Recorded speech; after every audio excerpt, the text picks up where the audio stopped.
గొడవలు అయిపోయినాయండి. రోజు రావడం తిట్టడం, అనవసరంగా చేసుకోబోదు అంటాం. ఈ లోపు నాకు ఒక నెలకి నాకు ధైర్యం వచ్చి నేను మొదలెట్టాను. ఇలా దేవుడు నన్ను పిలుస్తాడని తెలిస్తే నేను మాత్రం చేసుకుందినేట అని నేను మొదలెట్టాను. ఆవిడ బండి నుంచి రావడం, నేను గుండె నుంచి వెళ్ళడం, ఎదురు బద్దు కుర్చీలు వేసుకోవడం, నేను చేసుకోబోదునంటే నేను చేసుకోబోదు. ఇదో నడిచింది కొద్దిలేక.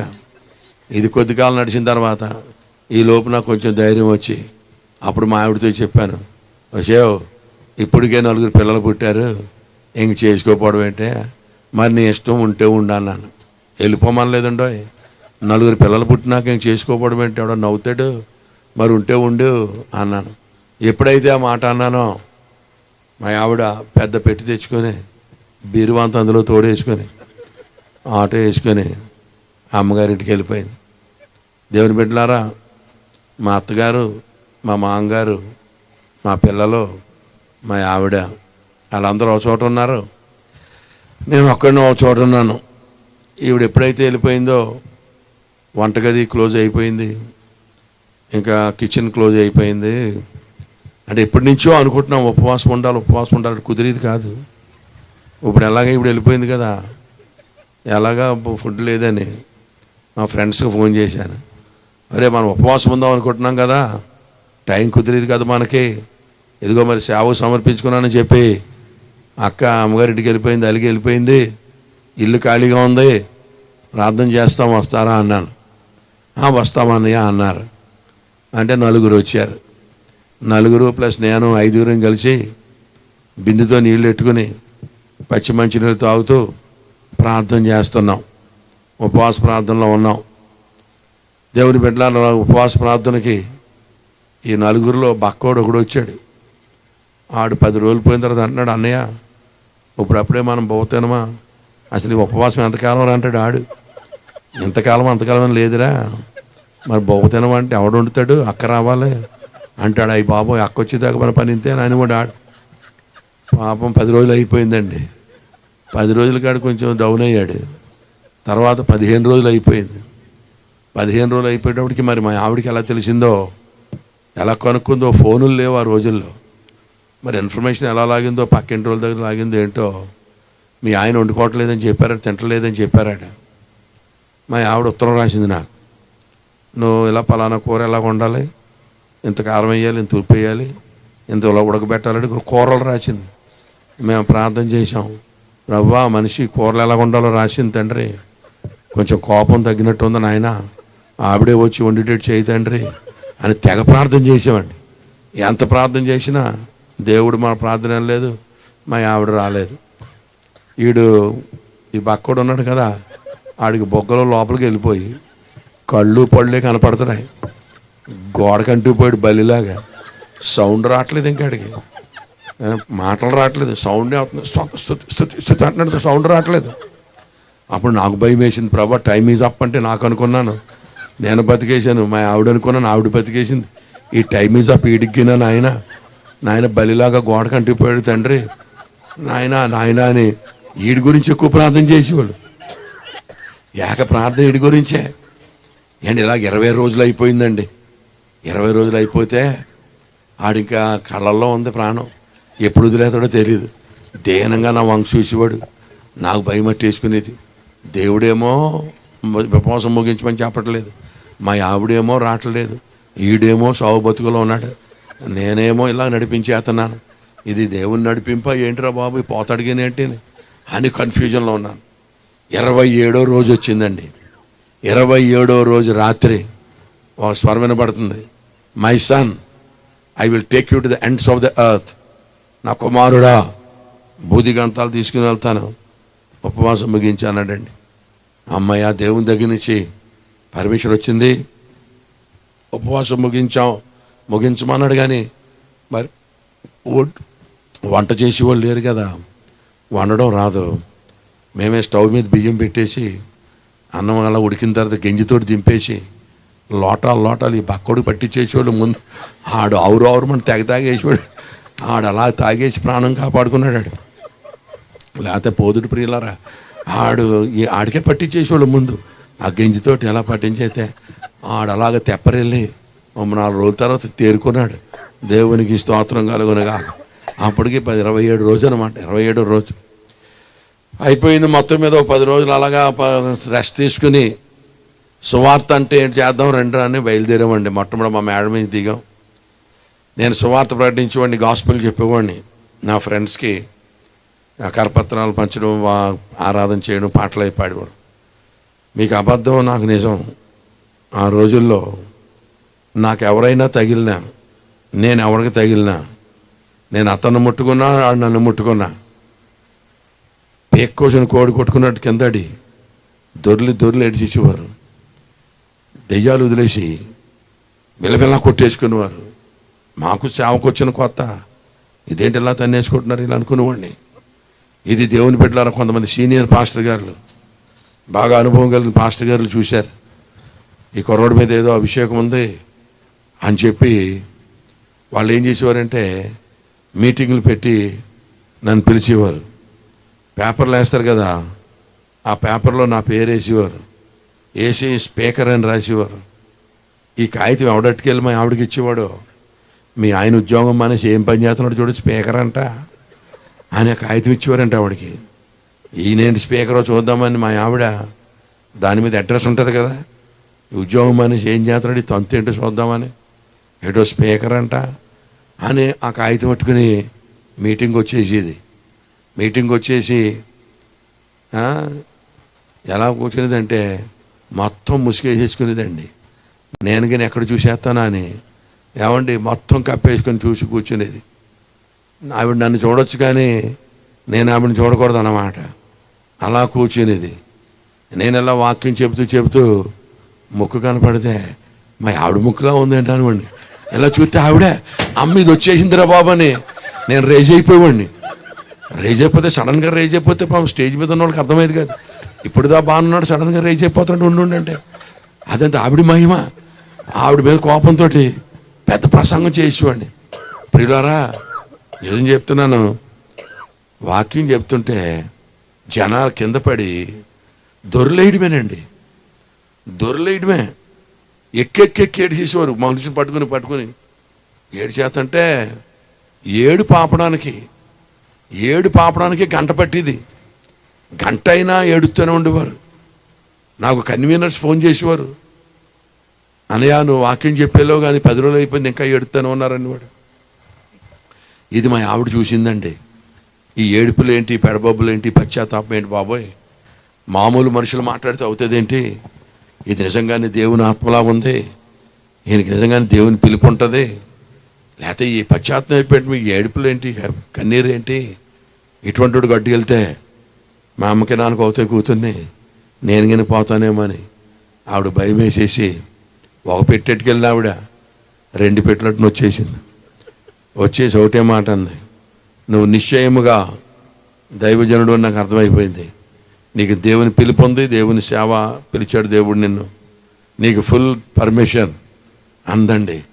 మా ఆవిడ ఎప్పుడైతే పెట్టెట్టుకు వచ్చేసిందో నేను పెట్టి సర్దేశాను. ప్రియులారా, పెట్టి సర్దేసి మెడ్రాస్ వెళ్ళి, మెడ్రాస్ నుంచి సింగపూర్ వెళ్ళి, సింగపూర్ నుండి ఆస్ట్రేలియా వెళ్ళి, ఆస్ట్రేలియా నుంచి న్యూజిలాండ్ వెళ్ళి, న్యూజిలాండ్ నుంచి వెల్లింగ్టన్ వెళ్ళి, వెల్లింగ్టన్ నుంచి డ్యూనెన్ వెళ్ళేసరికి ఇంకా ఇటువంటి భూమి లేదు. అదే last part of the earth. ఇంకా అక్కడి నుంచి అంటార్కిటికా ఉంది. అక్కడ దేవుడు నాకు జ్ఞాపకం చేశాడు, నేను బోధిగంతాలు తీసుకుని వస్తానని కదా, ఉపవాస ప్రార్థనలో చెప్పాను కదా, ఇక్కడ భూమి ఉందా అన్నాడు. లేదు నాయన అన్నాను. ఇదంతా ఏంటి అన్నాడు. ఇదంతా ఘనీభవించిన ఐస్ కాంటినెంట్ నాయన అన్నాను. ఇదే భూమికి చివర, దీన్ని దక్షిణ ధ్రువం అంటారు అన్నాడు. అలాగే నాయన అన్నాను. అక్కడి నుంచి నేను క్రైస్ట్ చర్చ్కి వచ్చేసాను. క్రైస్ట్ చర్చ్ అనేటువంటి పట్టణంలో చాలా కాలం ఉండి అక్కడ సువార్త చెప్పాను. దేవుని బిడ్డలారా, ఆ క్రైస్ట్ చర్చ్ అనే పట్టణంలో వాళ్ళు అనేవారు, hey you black man, you came from the third world country, you came from a poor nation, you no English man అనేవారు. నువ్వు ఇండియా నుంచి వచ్చావు, అంత పెద్ద దేశం నుంచి వచ్చావు, నీకు ఇంగ్లీష్ వచ్చా, నువ్వు మాట్లాడితే మేము వినాలనేవారు. మనసులో అనుకునేవాడిని, ప్రభు వీడు ఎక్కువ బాగుతున్నాడు, మైక్ ఇచ్చేదాకా ఉంచిన ఆయన మనసులో అనుకునేవాడిని. తర్వాత నేను వాక్యం చెప్తూ ఉంటే according to Byron, according to Keats, according to Chesterton, according to Milton అని కోట్ చేస్తూ ఉంటే, పోయిట్స్ని కోట్ చేస్తూ ఉంటే, లిటరేచర్లోంచి బైబిల్ లిటరేచర్లో మాట్లాడుతుంటే దొరలు నోరావలించేసి, ఓరి బాబు ఇన్ని పుస్తకాలు అక్కడ చదవా, ఎంత ఇంగ్లీష్ నీకు ఎక్కడ వచ్చిందిరా అన్నాడు.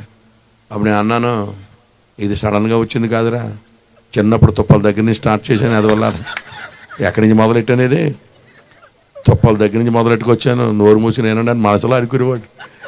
అనుకుంటే తర్వాత దగ్గర పేపర్లో వేసేవారు. ఇలాగ న్యూజిలాండ్ దేశంలో చాలా కాలం పరిచయం చేసి ఇండియా వచ్చేసాను. ఇండియా రాగానే మా ఆవిడ అందే, చాలా కాలం ఫారెన్లో ఉండొస్తున్నావు, కొంచెం రంగు వస్తావేమో అనుకున్నాను అందే. నేనన్నాను, మన దేవుడు మారని దేవుడు, మన రంగు మారదా, నువ్వు అటువంటి ఆశలు ఏం పెట్టుకోక, ఫారెన్లో ఉంటే రంగు వచ్చేస్తారేంటి అన్నాను. అక్కడన్నా మారుతావేమో అనుకున్నాను అంటుంది. ఎందుకు మారుతాం అలాగా అని మనసులో అనుకున్నాను. అనుకుని ఇండియా వచ్చేసి ఇండియాలో యూత్ ఛాలెంజ్ అనే ఆర్గనైజేషన్ స్టార్ట్ చేశాను. యవ్వనుల సవాలు చెప్పండి, యూత్ ఛాలెంజ్ అనే ఆర్గనైజేషన్ స్టార్ట్ చేశాను. మా ఆవిడ ఒకతే కూతురు, మా మామగారు పోర్ట్లో ఆఫీసర్ అని చెప్పాను కదా. మా మామగారు చాలా బంగారం ఇచ్చాడు మా ఆవిడకి. 1.5 కేజీ పైన ఉంటుంది, 1.5 కేజీ పావు దగ్గర 2 కేజీలు గోల్డ్ ఇచ్చాడు. చాలా హారాలు, గాజులు, గొలుసులు చాలా ఇచ్చాడు. నేను ఏం చేసేవాడినంటే మీటింగ్ పెట్టినప్పుడల్లా, యూత్ మీటింగ్ పెట్టినప్పుడు మా ఆవిడ గాజులు కానీ గొలుసులు కానీ ఇచ్చేది. వాటిని కరిగించి గోల్డ్ మెడల్ తయారు చేసేవాడిని. గోల్డ్ మెడల్ తయారు చేసి first prize gold medal, second prize silver medal, third prize bronze medal అని అడ్వర్టైజ్ చేసి యూత్ రిట్రీట్స్ కండక్ట్ చేసేవాడిని. ఈ బంగారు పథకం పట్టుకుపోదామని గోల్డ్ కోసం వచ్చేసేవారు. అప్పుడు నేను సువార్త చెప్పి వేస్తే చాలామంది యవనస్తులు రక్షణ పొందేవారు, చాలామంది దేవుని సేవకి సమర్పించుకునేవారు. అలాగా రిట్రీట్స్ కండక్ట్ చేశాను. 150 మంది సేవకులను తయారు చేసి ఇంచుమించు 308 సంఘాలు స్థాపించడానికి దేవుడు సాయం చేశాడు. ఎలాగున మా ఎలాగున బంగారం చాలా మట్టుకు మా ఆవిడ నాకు ఇచ్చింది. దాన్నే అత్తగారు సొమ్ము ఏంటిదా, అల్లుడు అల్లుడు దారని మొత్తం సేవకే ఖర్చు పెట్టాను. దేవునికి స్తోత్రం కలుగునుగాక. ఎలాగున నేను పరిచర్య చేస్తూ చాలా సంఘాలు స్థాపించడం జరిగింది. ప్రియా దేవుని బిడ్డలారా, చాలా సెన్సిటివ్ ఏరియాస్లో నేను ప్రసంగాలు చేస్తూ ఉంటాను. చాలాసార్లు నా మీదకి కూడా చిన్న దాడి జరిగింది. దేవుడు ఆశ్చర్యరీతిగా నన్ను తప్పించాడు. ప్రియులారా, ఒకసారి కాకినాడలోనే ఇటువంటి సభలో మాట్లాడుతుంటే మరి ఏ టీమ్స్ అవి కొన్ని టీమ్స్ వచ్చేసినాయి కొట్టేయడానికి. ప్రియులారా, కర్రలు పట్టుకుని వచ్చేసారు కొట్టడానికి. ఎవడో ఇచ్చాడంటే సలహా, కొట్టేసే ముందు లైట్లు ఆర్పి కొట్టేద్దామని. లైట్లు ఆరిపితే నేను కనపడతానా? ఆడ పక్క నుంచి వెళ్ళిపోయాను. ఏడు రాడు అన్నాడు. ఎత్తుక్కోండి ఎదవలారని వచ్చేసాను. అండ్ మన కొట్టడానికి వచ్చినప్పుడు పెద్ద లైట్ తెచ్చుకోవాలి తప్ప ఉన్న లైట్ ఆరిపోతాడా? ఇక్కడ మెరిసిపోతున్నామా? రంగు తెలియలేదు ఆడికి. యాదవస అన్నాడు. దేవుడు తప్పించాడు. అలా దేవునికి స్తోత్రం కలుగునగా. అలా చాలాసార్లు దేవుడు తన కృప చూపాడు. దేవునికి స్తోత్రం కలుగునగాక. హల్లెలూయా చెప్పండి గట్టిగా, హల్లెలూయా. నాకు 4 పిల్లలు. మొదట అమ్మాయి, తర్వాత 3 అబ్బాయిలు. మా పాప ఫస్ట్ పుట్టింది. ఆమె MSc, MPhil, PhD in molecular genetics. She is a scientist and doctor. She was appointed as a director scientific affairs for an American company. మా పాప అలాగే సైంటిస్ట్గా పనిచేస్తుంది, డాక్టర్గా. ముందు పెళ్లి చేశాను. ఫస్ట్ పాప కదా, మొదట అమ్మాయి పెళ్లి చేశాను. 2 పిల్లలు పుట్టారు. ఓ పాప బాబు పుట్టారు మా పాపకి. దాని తర్వాత 3 కొడుకులు. 3 కొడుకులకి ఆషాఢ మాసంలో, అమావాస్యలో, పుష్కరాల్లో 3కి ఒకేసారి పెళ్లి చేశాను. ఈ వింతేంటో చూద్దామని పిలవనోళ్ళు వచ్చేసారు భోజనానికి. ఎవరో పాస్టర్ గారంట ఆషాఢ మాసంలో, అమావాస్యలో, పుష్కరాల్లో 3కి ఒకేసారి చేస్తున్నారంట. ఈ వింతేంటో చూద్దామని చాలామంది వచ్చేసారు. మీడియా వాళ్ళకి తెలిసింది మీడియా వాళ్ళు కూడా వార్త రాద్దామని వాళ్ళు వచ్చేసారు. ఎవరెవరో టీవీ వాళ్ళు, పేపర్, టీవీ 5 వాళ్ళు ఎవరో వచ్చేసారు చాలామంది. వచ్చేసి నన్ను ఇంటర్వ్యూ చేస్తున్నారు. పెళ్ళి అవుతూ ఉంది. పాస్టర్ గారు, 3 కొడుకులకి ఒకేసారి ఎందుకు చేస్తున్నారు అన్నాడు ఒక అతను. 3 పుట్టారు, మరి ఏం చేయమంటావు అన్నాను. అంటే పక్క టీవీ అతను అంటున్నాడు, ఎంతమంది పుడితే అంతమందికి ఒకసారి చేస్తారండి అంటున్నాడు. నేను అన్నాను, నా పిల్లలు నా ఇష్టం, నీకు నచ్చితే భోంచేసి వెళ్ళు, మంచి నవాబీ బిర్యానీ ఉందన్నాను. వాళ్ళు ఏమన్నారు తెలుసా? ఏమండి, ఎంత దేవుడిని నమ్ముకుంటే మాత్రం, ఎంత పాస్టర్ గారు అయితే మాత్రం మంచి చెడ్డ లేదా? ఆషాఢ మాసంలో, అమావాస్యలో, పైగా పుష్కరాల్లో 3 కొడుకులకి ఎవరైనా చేస్తారా? మంచి చెడ్డ లేదా? మీకు కీడు కలుగుతుంది, చాలా దోషం కలుగుతుంది, పిల్లలు పుట్టరు, మీకు అరిష్టం పడుతుంది అని అన్నారు. నేను అన్నాను, మేలు కీడుల గురించి మీకంటే మాకు బాగా తెలుసు, మీకు నచ్చితే భోంచేసేయాలండి, లేకపోతే వెళ్ళిపోండి అన్నాను. వాళ్ళు అన్నారు, లేదు లేదు పాస్టర్ గారు, మీరు ఇటువంటి పనులు చేస్తే మంచిది కాదు, చాలా కీడు కలుగుతుంది అని చెప్పి ఏమన్నారు తెలుసా? ఇటువంటి సందర్భాల్లో ఇలా చేస్తే పిల్లలు మాత్రం అసలు పుట్టరండి అన్నారు. గర్భదోషం కలుగుతుంది, లేదా పిల్లలు పుట్టరు అన్నారు. అన్ని సంగతులు మాకు తెలిసి మీరు వెళ్ళండి అన్నాను. వాళ్ళు అన్ని పేపర్లో రాశారు, వార్తాపత్రికల్లో చెప్పారు, టీవీల్లో చెప్పారు. పిల్లలు పుట్టరంటే పుట్టరని చెప్పిపోయారు. దేవుడు ఏం చేశాడంటే, 3కి ఒకేసారి చేసేసానేమో, 3 నెలల తేడాలో 3కి కొడుకులు పుట్టేశారు. దాని తర్వాత కానుపులో మళ్ళీ కొడుకులు కూతుళ్ళు పుట్టేశారు. మా ఇల్లు తల్లి పిల్ల హాస్పిటల్ లాగా ఉంది. ఇంటి నిండా పిల్లలే ప్రియులారా. తల్లి పిల్ల హాస్పిటల్కి మాకు తేడా లేదు. 7 మనవలు, మనవరాళ్ళు. ఏదైనా ఊరి నుంచి వెళ్తుంటే బ్యాగ్ కింద పెట్టుకోగానే తాత తాత అని పరిగెత్తుకుని ఒకడు నడుస్తూ, ఒకడు దేగుతూ, ఒకడు వచ్చేసి నన్ను ఎత్తుకోండి, నన్ను ఎత్తుకోండి. 2 ఎత్తుకుంటే 3 దొరిలేస్తున్నారు, 3 ఎత్తుకుంటే 2 దొరిలేస్తున్నారు, కాళ్ళకు లొంగేసేస్తున్నారు. పడిపోతాను ఉండండిరా అంటే ఉండట్లేదు. దేవుని బిడ్డ వాళ్ళేమో పిల్లలు పుట్టరని వాళ్ళు అన్నారు. ఇక్కడేమో ఏమంటే తల్లి పిల్ల హాస్పిటల్ లాగా ఇల్లు ఉంది. ఆ చిన్న మందని అమ్మగారికి అప్పచెప్పి ఈ పెద్ద మంద దగ్గరికి వాక్యం చెప్పడానికి వచ్చాను. దేవునికి స్తోత్రం కలుగునగా. హల్లెలూయా. ఎందుకో మరి సాక్ష్యం చెప్పాలనిపించింది. మళ్ళా నా గురించి అడగండి ఎవరినని. అతను ఏ ఊరి నుంచి వచ్చాడు, ఎక్కడి నుంచి వచ్చాడు, ఈ పనులు చేయకండి. ఎప్పుడైనా ప్రార్థన చేస్తే నా పేరు ఎట్టి ప్రార్థన చేయండి. నా పేరు స్టీవెన్, అంతేగాని విశాఖపట్నం నుంచి వచ్చాడు, నల్లగా పడుకున్నాడు, ఎలా చేయకండి దేవుని బిడ్డలారా. నా పూర్తి పేరు అయితే అలెగ్జాండ్రియో బిషప్ ఆంటోనియో అనెస్థీషియో వాల్టర్ ఇగ్నోషియస్ స్టీవెన్ నాకలి. ఎవరో పలకలేకపోతున్నారని కట్ చేశాను. ఒకసారి హాస్పిటల్కి వెళ్ళాను. హాస్పిటల్కి వెళ్తే చీటీలు రాసి ఆవిడ పేరు అడిగింది. స్టీవెన్ అని చెప్పాను. ఆవిడంతా పూర్తి పేరు చెప్పాలని అంది. పూర్తి పేరు చెప్తే నువ్వు రాయలేవన్నాను. అంటే ఆవిడంతా నా ముఖం చూస్తే పేరు రాయలేదో కనిపించాను. నీకు గవర్నమెంట్ ఉద్యోగం ఎలా చేస్తున్నావు అనుకుంటున్నావు, చదువుకోలేదు అనుకుంటున్నావా అంటుంది. నేను మనసులో అనుకున్నాను, ఇప్పుడు పని మా షర్ట్ ఇదిగా ఉంది, అయితే సరే రాసుకోమా అన్న. చెప్పండి అంది. అలెగ్జాండ్రియో ఆంటోనియో అనెస్థీషియో వాల్టర్ ఇగ్నోషియస్ స్టీవెన్ నాకలి అన్నాను.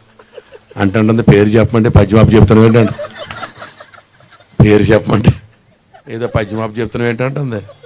మరి అదే నా పేరు రాస్తావా రాయవా అన్నాను. అయ్యి బాబు మీకు దండమండి బాబోయారు. మరి నా మొఖం చూస్తే పేరు రాయల దగ్గర నుంచి రాయి అన్నాను. అయ్యి బాబు ఎంత పడుకుంటుంది అనుకోలేదండి బాబోయ్ అంటాను.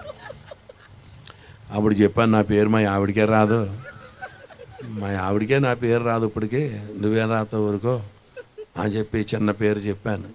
ప్రియా దేవుని బిడ్డలారా, నా పేరు మా ఆవిడకే కాదు కదా, ఎవరికే రాదు, మా పాప ఒక్కతే చెప్తుంది నా పేరు. కనుక ఈ ఇంగ్లీష్ పేర్లు కూడా సరిగ్గా పలకరు. ఈ స్టీవెన్ అన్న మాటకి మళ్ళీ రకరకాల సీమోన్ అని ఒకడు, సీమన్ అని ఒకడు. దేవుని బిడ్డ ఇంగ్లీష్ పేర్లు కూడా మీరు పలకడం నేర్చుకోవాలి, ఓకేనా. ఒక ఊరిలో ఒక రోడ్డుకి గెల్బర్ట్ అని పేరు పెట్టాను. ఆ నొరే గెలబోట్ అని పిలుతున్నా. ఎక్కడ గెలబర్ట్, ఎక్కడ గెలబోట్, ఎంత అలా కూలీ చేస్తారా. ఇంకోటి రూజ్వెల్ట్ అని పెట్టాను. అనరే లూజ్ బెల్ట్ అంట.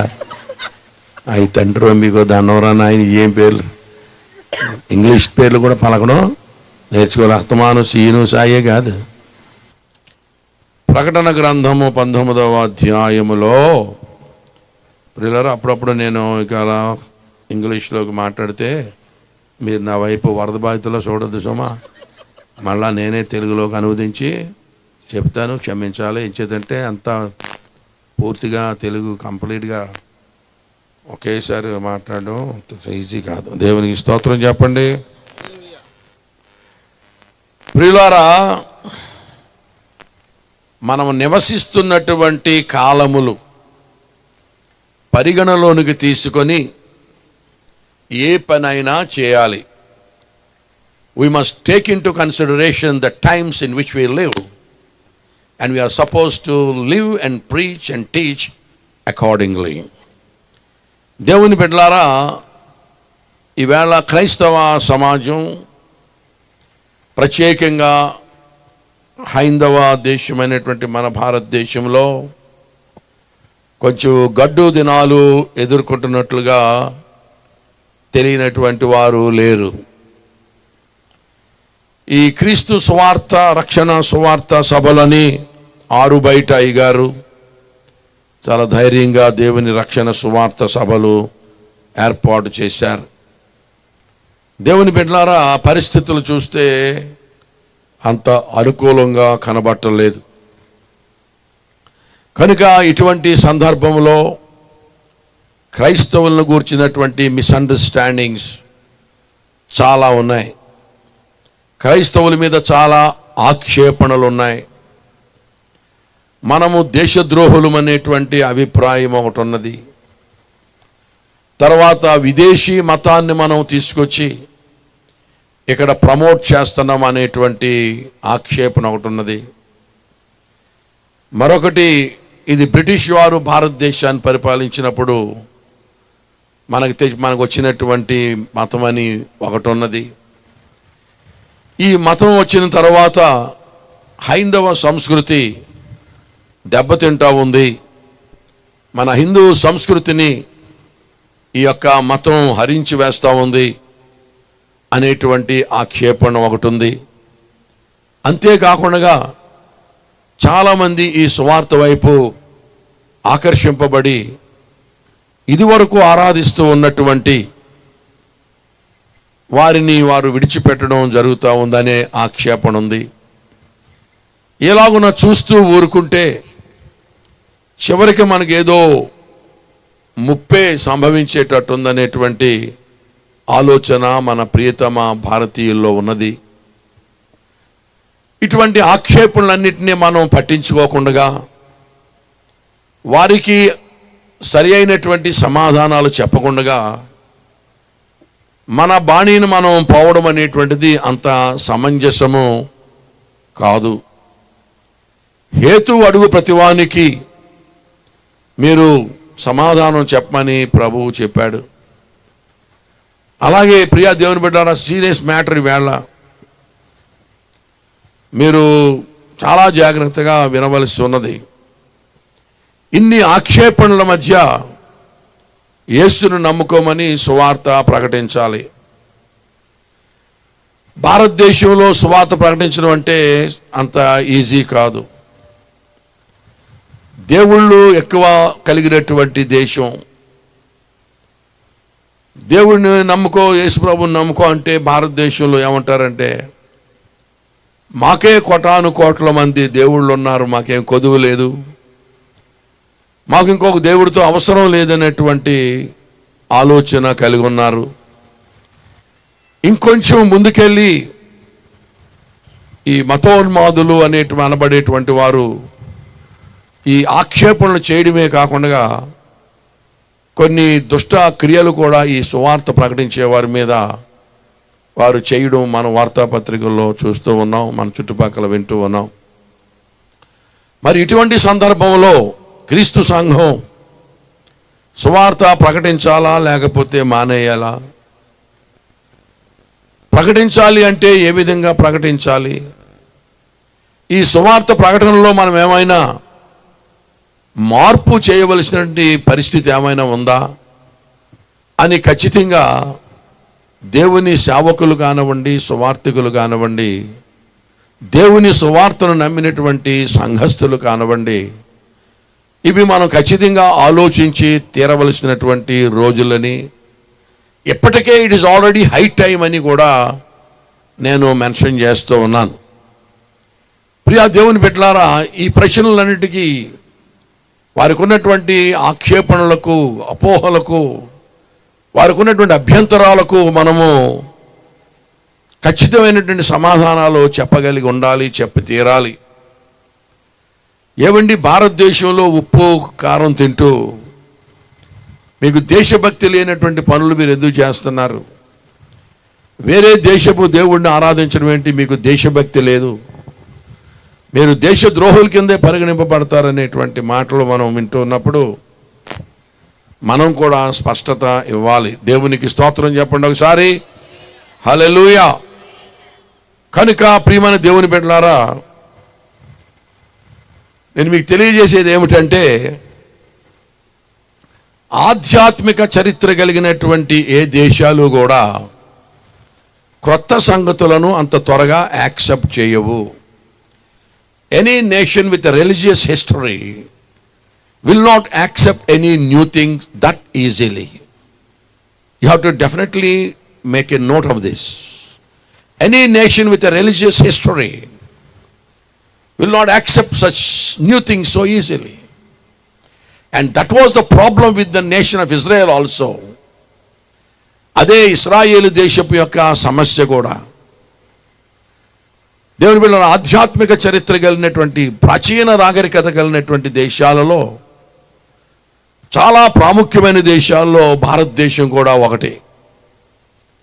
ఈ మెసపటోనియం కల్చర్ తర్వాత, మెసపటోమియా ప్రాంతాలు తప్ప ఇరాన్, ఇరాకు, ఇజ్రాయెల్ ఆ దేశాలు, అలాగనే మన ప్రాచీన భారతదేశం కూడా చాలా ఆధ్యాత్మిక చింతన కలిగినటువంటి దేశాలు. ఎంతో తత్వజ్ఞానము, ఎన్నో ఘోరమైన సంగతులకు యావండి ప్రశ్నలు వెతికి ప్రజలకు అందించినటువంటి దేశం మన దేశం. కనుక ఇటువంటి ఆధ్యాత్మిక చరిత్ర కలిగినటువంటి దేశంలో వేలాది సంవత్సరాల నుంచి యావండి దేవుని గురించిన చింతన కలిగిన దేశంలో ఈవేళ యేసుని నమ్ముకోవాలి, యేసుని నమ్ముకోవాలి, యేసుని నమ్ముకోవాలి అని ప్రకటన చేస్తే అంత ఈజీగా నమ్ముకోవడం అవ్వదు. కనుక ప్రియమైన దేవుని బిడ్డలారా, మనమందరం కూడా ఏ పద్ధతి పాటించాలంటే అపొస్తలుడైన పౌలు పాటించాడు. ఒక అద్భుతమైనటువంటి ప్రకటన చేశాడు ఆయన ఏథెన్సు పట్టణానికి సువార్త ప్రకటించడానికి వెళ్ళాడు. యాక్చువల్గా సువార్త ప్రకటించడానికి వెళ్ళలేదు, కానీ ఈ పౌలు, ఈ శీలా, తిమోతి వీళ్ళు వస్తారని అంతకుముందు ఊళ్ళో గొడవ జరిగితే మనోడు వచ్చి వెయిటింగ్లో ఉన్నాడు. వాళ్ళు వస్తారని వెయిట్ చేస్తూ ఉన్నాడు. వెయిట్ చేస్తూ ఉండగా ఆయన ఈ సంచరిస్తూ ఉన్నాడు ఈ ప్రాంతం అంతా. ఈ ఎఫెసి అనేటువంటి, లేకపోతే ఏథెన్స్ అనే పట్టణం అంతా సంచరిస్తూ ఉంటే పట్టణం అంతా కూడా విగ్రహాలతో నిండిపోయి ఉంది. ఆయన ఆత్మ పరితాపం పట్టలేక ఏడుస్తూ ఉన్నాడు. ఏమిటి ఇంత విగ్రహారాధన? వీళ్ళకి దేవుని గురించిన జ్ఞానం ఎవరు చెప్తారు అని ఆత్మ పరితాపం పట్టలేక, వీళ్ళందరూ అగ్నిగుండానికి వెళ్తారా? ఎవరు తెలియజేస్తారు ఈ ప్రజలకి? ఎలా తెలియజేయాలని ఆయన ఏడుస్తూ ఉండేవాడు. అలా ఏడుస్తూ ఏడుస్తూ సంతలో కనబడిన ఒకరిద్దరితో యేసుని గురించి చెబుతూ ఉండేవాడు. ఈ చెప్పడం కూడా చాలా వెరైటీగా చెప్తూ ఉన్నాడేమో. ఆ మాట ఆ నోట ఈ నోట ఆ పురా ప్రజల యొక్క చెవుల్లో పడ్డది. మన పట్టణంలో ఒక కొత్త మనిషి వచ్చాడు, ఆయన కొన్ని కొత్త సంగతులు చెబుతున్నాడు. చెప్పడం కూడా చాలా వెరైటీగా ఉందని చెప్పి అందరి నోట్లో పడింది. ఏం చేద్దంటే ఏథెన్స్ వాసులకు ఒక అలవాటు ఉందట, ఏంటంటే ప్రతి